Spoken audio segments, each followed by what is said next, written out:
been fined in millions of dollars for non-complying to the data privacy regulation at their original levels. So today with the DPDPA coming in place, we'll be seeing those type of news related to Indian organizations as well, managing PII or sensitive personal information of individuals, of Indian citizens residing in India or abroad. So assuming you are able to see the slides, let's move on. We'll talk about what are those important 12 steps to manage the DP Act compliance.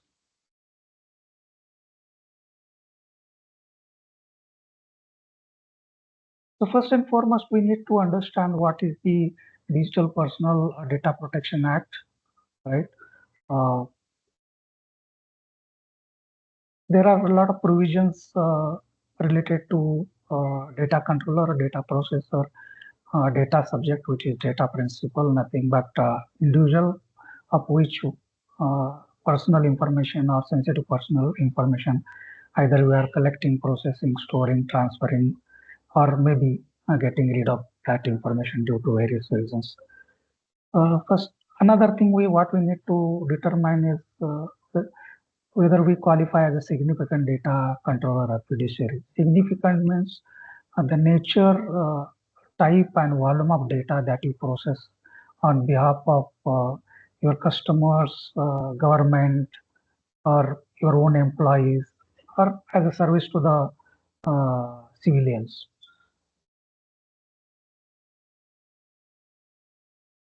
Once you know, you come under the DPDPA Act and you have to comply with this framework.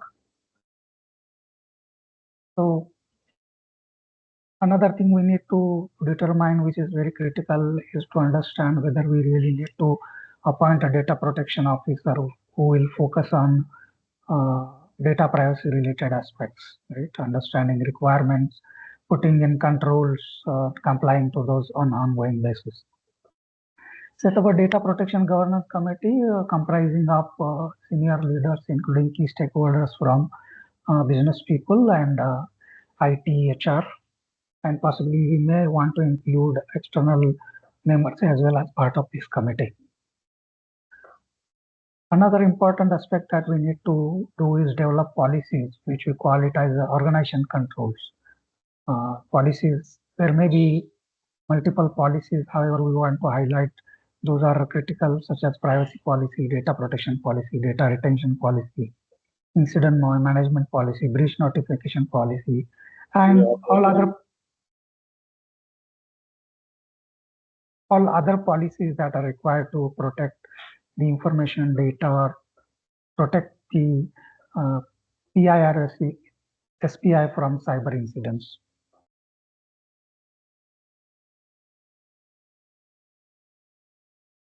So another important step what we need to do is conduct data mapping exercise. The data that we have across IT estate, across organization, whether it is on-premise or on cloud, we need to identify that data, classify that data based on its criticality, and rate it as important, critical, right, public, and that type of classification we can do.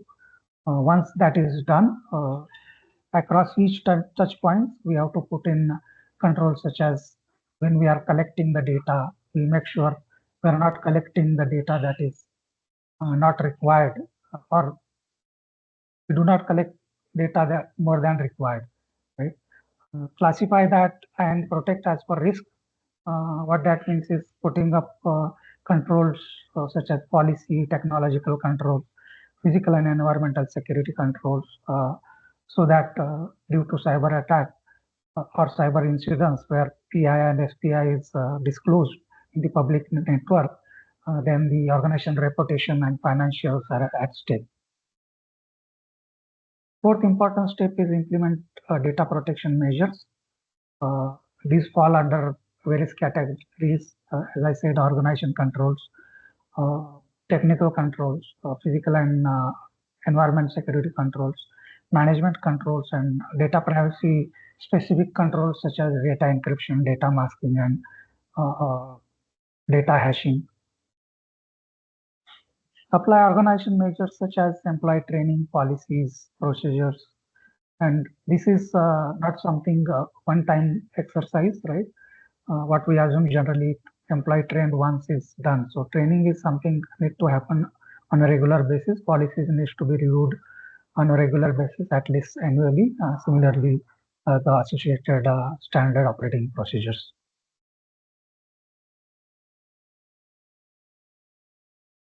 Adopting data minimization practices means only collect and process the data that is only required by the purpose of that data collection or data processing, and nothing more than that.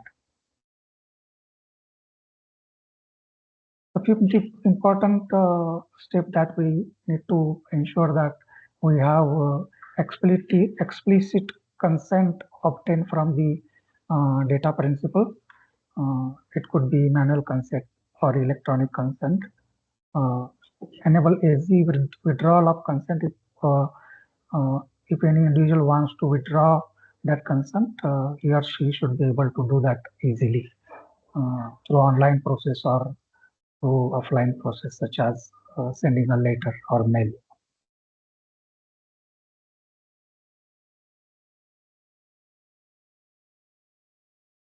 Another important step is to, once we have individuals' data in our custody or in our control, we need to manage the data principal rights or individual rights, such as having data principal access to their own data. They should be able to correct that data, such as modification of date of birth or address or any other related information. They also should be, that data should also be portable to some other service provider in case data principal wants to switch between services.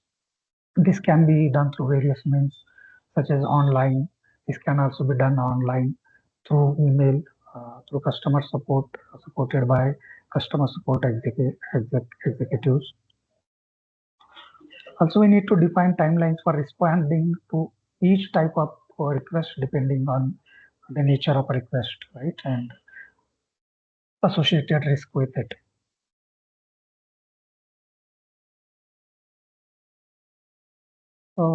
There should be grievance redressal process in place. Once we have defined timelines and means for addressing data principal requests, there should be grievance addressal mechanism in place that can be online through email or through customer support or over a phone line. And as a data controller or processor, we need to ensure that those resolutions are provided in a timely manner.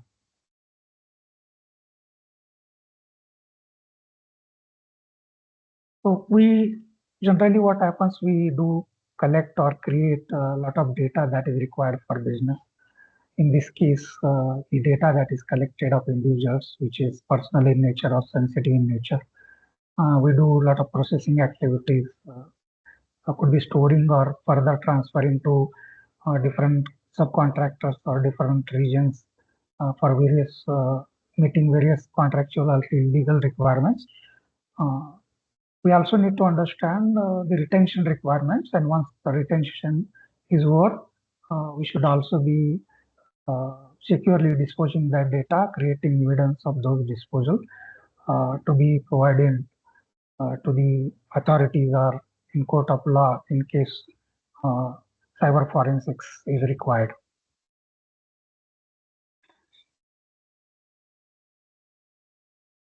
Another important aspect is to monitor third-party compliance. As we understand, no entity or no business is self-reliant. They have to depend on the ecosystem. What that means is we do outsource activities on behalf of other organizations, or we provide outsourcing activities to other organizations to do on our behalf. So we have to ensure that our subcontractors or third-party vendors are also aware of the contractual obligations and requirements of this DPDPA, so that they also put in place these controls that we are talking, and they also follow these steps to remain compliant. So we have to also do the regular assessment and audits of third-party vendors who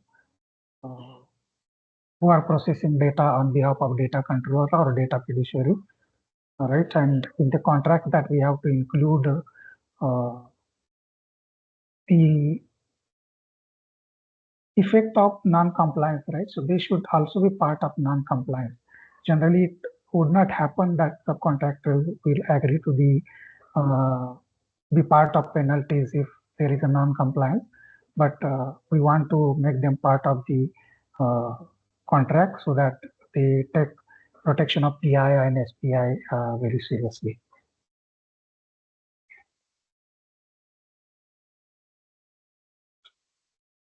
So conducting regular audits and training is important. We have focus on measuring and assessing the efficiency and effectiveness of the controls that are put in place. And these audits or assessment can be done through internal teams, part of IT or cyber security, or can be done by an independent party, qualified party who are authorized and certified to do such activities. This can be done as regular as a quarterly basis, twice a year or once in a year, and as and when required, or maybe on a continuous basis, adopting a tool, compliance tool, to keep eye on any non-compliances or abnormalities in the controls that are put in place. Another important aspect is to train employees on Data Protection Act and its requirement and best practices. This could be done manually or adopting a training platform where users are assigned training and they are assessed on the effectiveness of the training.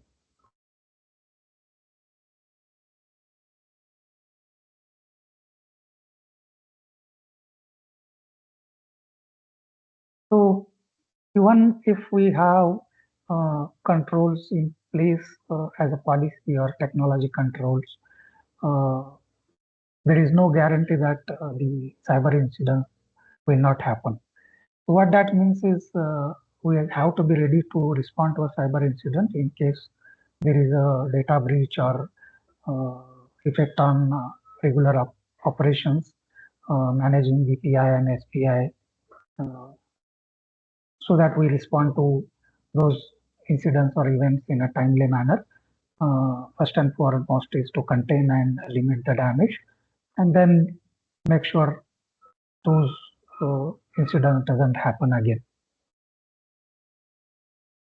If it is a major breach affecting PI or SPI, we have to notify the authorities within stipulated time frame. Also involve the key stakeholders that are internal to organization and external to the organization as per contracts that are in place.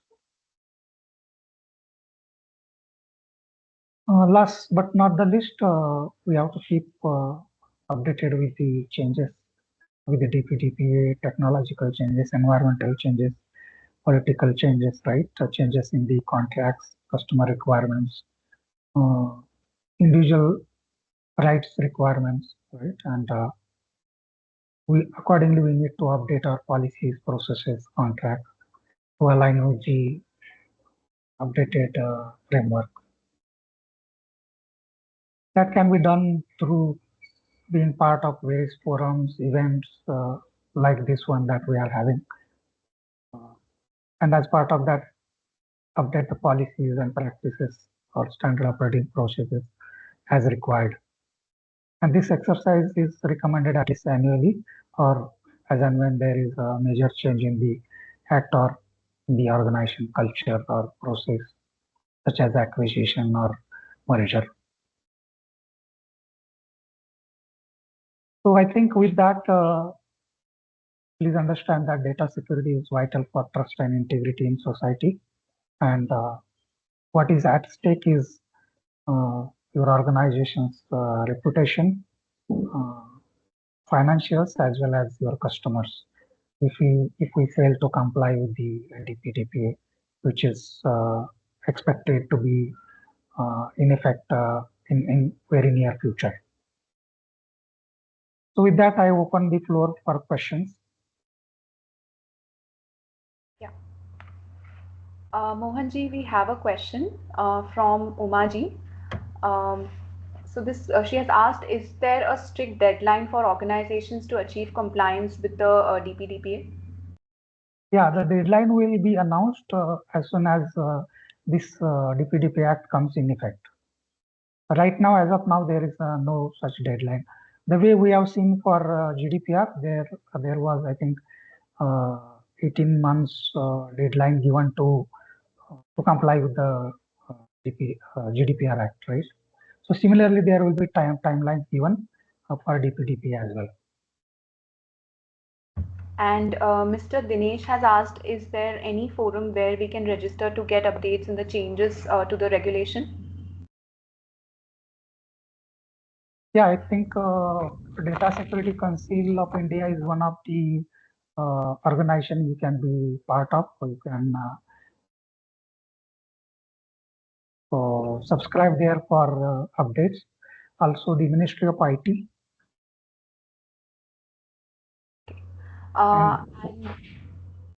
Yeah, please. Yeah. So there's a question from Mr. Rajesh. How we will come to know DPDP is applicable to our company, and we as a manufacturing company, we deal with customers, vendors, and employees. Yeah. So first and foremost question that we need to ask: are we collecting personal information or sensitive personal information of individuals? It could be your own employees, your customers' customers, right? So if the answer to that question is yes, the DPDP will apply to you. There will be limits given to, I mean, yet to be defined, but maybe very small organizations and startup may be excluded from this compliance. However, entities, medium size and large size entities need to comply with this DPDPA. Mr. Jayesh has asked, is there any list of controls like ISO 27001 that need to be checked or followed while doing assessment? Yeah, definitely. There is a list of controls for a DPDPA. Yeah, we can take that up separately if you don't mind. Yeah, but to answer your question, yes, there is a checklist of controls where you can understand whether that control is applicable to us. Have we implemented any measure to that, right? Whether it is not applicable to us, right? So those assessment can be done based on the checklist. Yes, so checklist is available.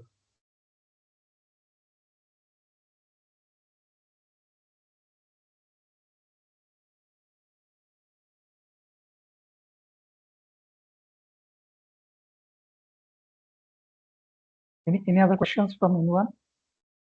Yeah, I'm sorry, I was on mute. So Mr. Rajiv has asked, are there any platforms such as Google Workspace which are DPDPA compliant already?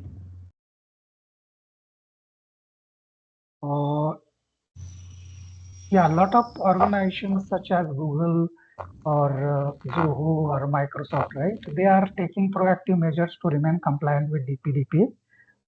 And these organizations are already compliant with international regulations such as GDPR or Australian privacy principles, right?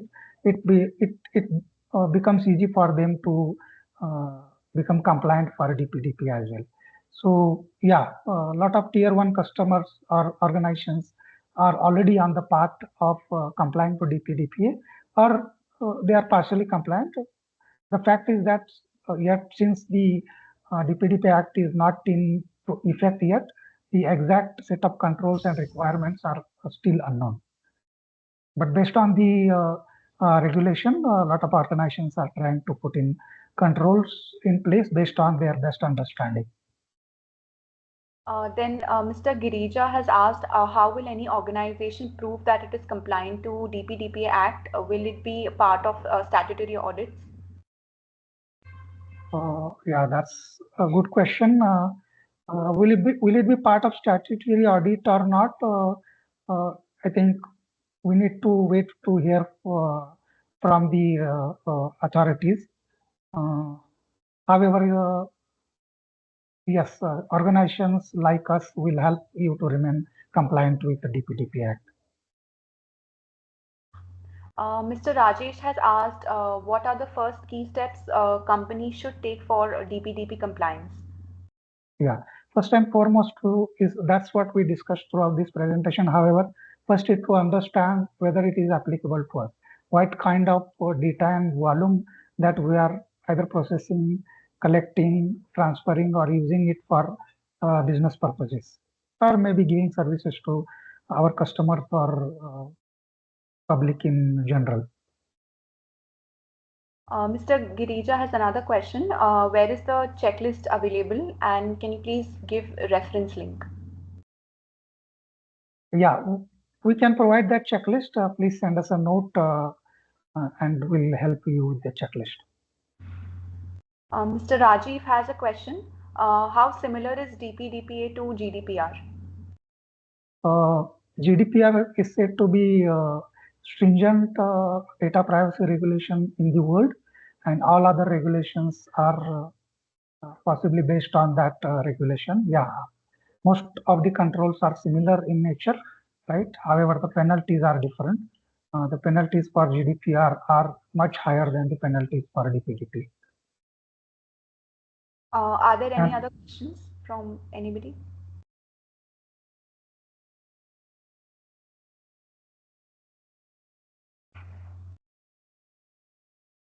So I think that's all that we have for now.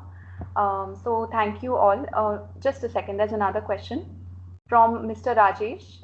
Is this act applicable to data from India only? yeah, data. This is applicable for Indian citizens, whether they are residing in India or abroad. Yeah. So if you are managing processing data, Indian citizens' data in any other country, the DPDP will be applicable to you. Any other questions?